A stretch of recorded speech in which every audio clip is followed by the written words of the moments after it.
अस्सलाम वालेकुम मेरे प्यारे बच्चों, कैसे हो आप सब लोग। उम्मीद है आप लोग ठीक होंगे। आपकी दीदी भी बिल्कुल ठीक है आपकी दुआओं की वजह से।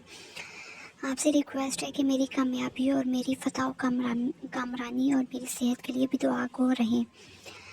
मैं भी अपने बच्चों के लिए बहुत दुआएं करती हूँ। चलिए बढ़ते हैं कहानी की तरफ।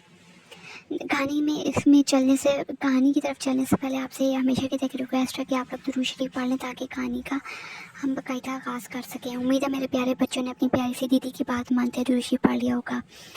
आपसे हमेशा की तरह एक रिक्वेस्ट है कि आप लोग रोज़ाना 5 वक्त की नमाज, कुरान पाक की तिलावत बमा तर्जुमा किया करें। कुरान पाक को समझ कर पढ़ा करें और रोज़ाना कसरत से दुरूद शरीफ पढ़ा करें। चलिए बढ़ती हैं कहानी की तरफ।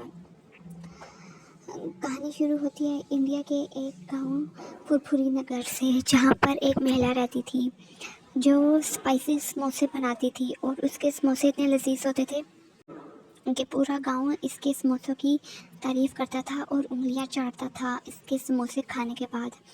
जब भी वो समोसे बनाती तो पूरे गांव में उसकी महक और खुशबू फैल जाती। लोगों का बड़ा मन करता इसके समोसे खाने के लिए। इसका नाम गीता था और इसकी एक छोटी बेटी शीला थी। इनका परिवार में और कोई नहीं था। ये दोनों माँ बेटियाँ एक दूसरे का सहारा थी। शीला जो कि छोटी बच्ची थी वो स्कूल भी जाती थी और रात को आकर माँ के साथ समोसे भी लगवाती थी।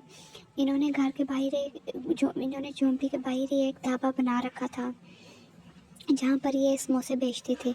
समोसे बहुत लजीज होते थे। छोटा बड़ा इनके समोसों का दीवाना होता था। इनके समोसे बहुत स्पाइसी होते थे। लोग दूर दूर से इनके समोसे लेने आते थे। इसके साथ साथ वो समोसे के साथ चटनी और दूसरी चीज़ें भी देती थी, जैसे प्याज चटनी और केचप वगैरह भी देती थी। लोग इनके समोसे बहुत शौक़ से खाते थे।